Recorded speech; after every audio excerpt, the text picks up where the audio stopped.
সে চিন্তা করবে না, পর্দা না করলেও তেমন ক্ষতি হবে না। এজন্য বেশি হলো বুঝ। এজন্য রাসূল বলেন, মাইয়ুরিদিল্লাহু বিহি খাইরান ইউফাক্কিহু ফিদ্দীন। আল্লাহ যার খায়ের চান, কল্যাণ চান, তাকে তাফাক্কুহ ফিদ্দীনের মাকাম দান করেন। একটার নাম তাআল্লুম ফিদ্দীন, আর একটার নাম তাফাক্কুহ ফিদ্দীন। দ্বীন সম্পর্কে জানা আর দ্বীন সম্পর্কে মানা। তাআল্লুম ফিদ্দীন ইবলিসেরও আছে, বিধর্মীরও আছে। তাফাক্কুহ ফিদ্দীন সবার নাই। দ্বীন সম্পর্কে অনেক কিছু আমরা জানি, মানি না। জানার সাথে মানা, ইলমের সাথে আমল, শিক্ষার সাথে দীক্ষা, এটা আল্লাহর অশেষ এক নিয়ামত। আল্লাহ যাকে দান করেন সে অনেক কিছু আল্লাহ বুঝও দিয়ে দেন, যেটা সবাই পায় না। আবারও দোয়া করি আল্লাহ আমাদের সহি সমঝ দান করেন। ব্যাখ্যা কি হবে? ব্যাখ্যা কি হবে? নবী, সাহাবায়ে কেরাম, তাবিঈন, তবে তাবিঈন, আইম্মায়ে মুজতাহিদিন, উলামায়ে মুতাকাদ্দিমিন, মুতাআখিরিনরা কি ব্যাখ্যা করেছেন, ওই আদলে ব্যাখ্যা করতে হবে। কি ব্যাখ্যা? আল্লাহকে অসন্তুষ্ট করে বিভিন্ন কারো হুকুম মানা যাবে না। তার মানে আল্লাহকে অসন্তুষ্ট করে কোন পীরের হুকুম মানা যাবে না। এখন কোন পীরের ভক্ত যদি বলে পীরের হুকুম মানা যাবে না, কথাটা কত নাম্বার আয়াতে আছে? এরকম বহু অবুঝ বোকা মানুষ আমাদের সমাজে আছে।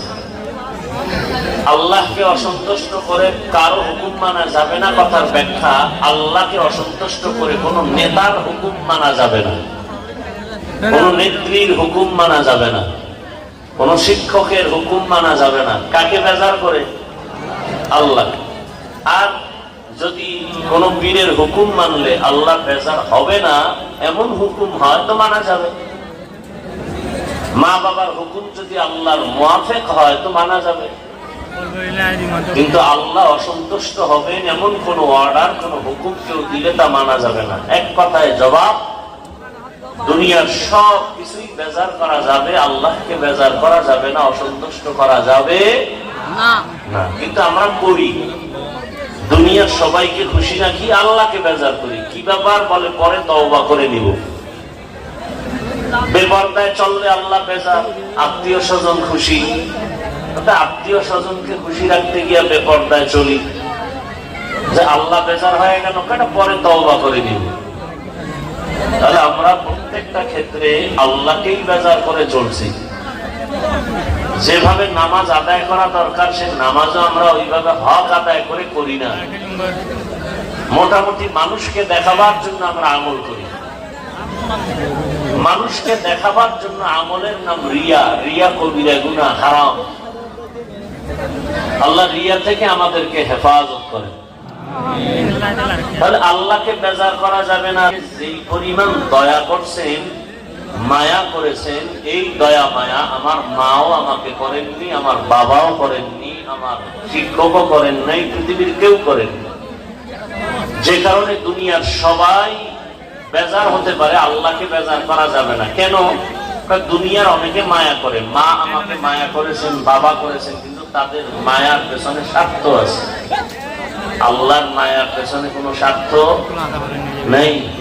আল্লাহ নিঃস্বার্থ ভাবে আমাকে অনেক দিয়েছেন, দয়া করেছেন, মায়া করেছেন, ভালোবেসে আমাকে বানাইয়া আমার প্রয়োজন আসার আগে সব বিদায় দিয়েছেন। দুনিয়াতে আসার পরে আমি কি খাবো, সব খানার আয়োজন আমার মাও করে নাই, বাবাও করে নাই। কে করেছেন? আল্লাহ করেছেন। আমি দুনিয়াতে আসছি, আমার দাঁত তখন ছিল না। আমার মা বাবা কোনোদিন আল্লাহকে বলে না, আল্লাহ এমন একটা সন্তান দিলাম, দাঁত দিলা না কেন, তাড়াতাড়ি দাও। কোনোদিন কোনো মা বাবা বলে নাই। সময় মতো আল্লাহ দাঁতের ব্যবস্থা করে দিয়েছেন। আমি আমার মাকে আম্মু বলে ডাকতেও পারি নাই। আমার একটাই পুঁজি ছিল, শুধু কান্নার আওয়াজ। আমার কান্নাই আমার বাবাও বুঝে না, মা বুঝতো আমি কান্না দিয়া কি খানা চাই না বাথরুমের ব্যাগ হয়েছে তা বুঝাতে চাই। আমার শুধু কান্নার পুঁজি দিয়া কি চাই কেউ বুঝতো না। কে বুঝতো? আমার বাবাও বুঝে নাই। বাচ্চা কাঁদতেছে, বাবাই বলে ক্ষুধা লাগছে, খানা দাও। মা বলে না, এর ক্ষুধা লাগবে কেন, 5 মিনিট আগেই তো খানা দিয়েছি। তাহলে কাঁদে কেন? মা বলে ঘুমের আগে কান্নার একটা অভ্যাস আছে বাচ্চাদের জন্য, ঘুমের কান্না কাঁদে। আপনি বাসায় যাবেন রাত্র 2টা, 12টা, 1টায়, দরজা নক করবেন, খুলে না, লাথি মেরে ভাঙবেন, ঘরে পড়ছে ঘুমের মধ্যে। আপনি দরজার বাহির থেকে শুনতেছেন, ঘুমান্ত মা শুনে না।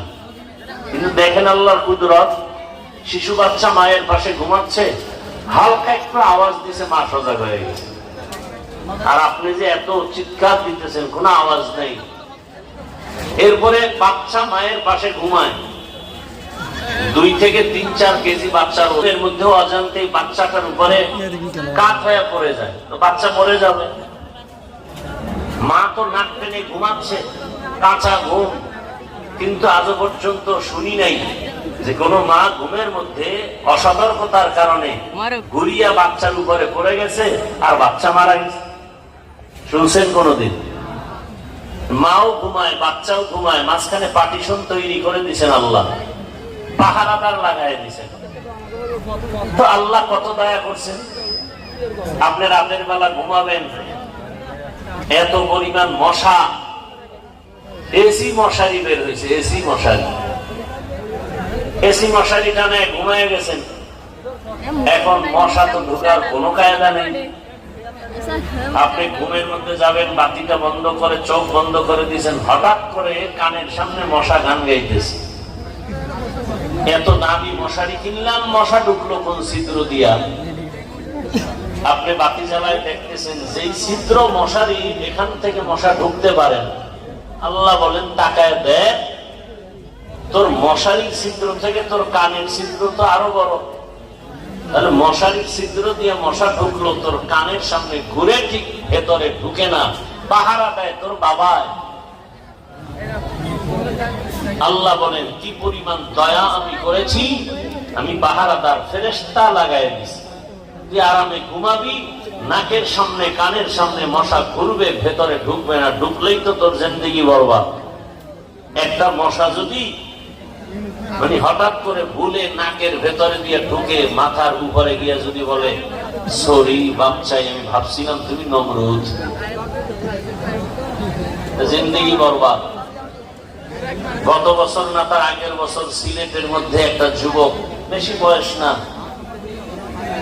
বালক বলা চলে, তো মাছ ধরতে গিয়ে কই মাছ ধরছে। কই মাছ ছিলেন না, দেখো কাটা কম, কি কই মাছটা ধরে আর একটা মাছ ধরবে, তো এটা রাখবে কি? ও দাঁত দিয়া দিছে কামড়, তো দাঁত দিয়া কামড়ায়া মাছটাকে ধরছে, কই মাছ রাখছে মুখে, আর ওদিক দিয়ে 2 হাত দিয়ে আর একটা মাছ ধরতেছে। ও দাঁত একটু হালকা ফাঁকা হয়ে গেছে, মাছটা ভিতরে গেছে, গলার মাঝখানে গিয়ে কই মাছ আটকায় গেছে, বেরও করা যায় না, কাটা ভেতরেও যায় না। পরে অপারেশন করে গলা কেটে মাছ বের করেছে। তো আল্লাহ পাক রব্বুল আলামিন কি পরিমাণ মায়া দয়া আমাকে করছেন, যার কোনো সারা জিন্দেগি বয়ান করলে শেষ করা যাবে না। সেই আল্লাহকে বেজার করবা কেন? এজন্য নবী বলেন লা তাআতা লিমাখলুকিন ফি মাসিয়াতিল খালিক, আল্লাহকে অসন্তুষ্ট করে পৃথিবীর কারো হুকুম মানা যাবে না। দুনিয়ার সকলকে বেজার করা সম্ভব, আল্লাহকে বেজার করা যাবে না, অসম্ভব। কারণ আমার আল্লাহর মতো আল্লাহ কেউ নাই, আল্লাহর মতো দয়াময় কেউ নাই, আল্লাহর মতো রব আমার কেউ নাই। আমার মা বাবা আমার স্বার্থের টান পড়লে আমাকে চিনে না, ভুলে যায়। দুনিয়ার সব আমার স্বার্থপর, একমাত্র আল্লাহ যার কোনো স্বার্থ নাই। আমি সুস্থতার সাথে আবার জাগায় দিলাম, আমি আল্লাহ তোকে বারবার ডাকিয়ায় ফজরের নামাজ আদায় কর, তোর জীবনের গুনাহ মাফ হয়ে যাবে। নবী বলেন এশার নামাজ পড়ে যদি কেউ ঘুমায়, আবার যদি ঘুম থেকে উঠে ফজরের নামাজ আদায় করে, ঘুমের মধ্যে যতটুকু সময় ব্যয় হয় ওই সময়টাও নেকের পাল্লায় ওজন করা হবে।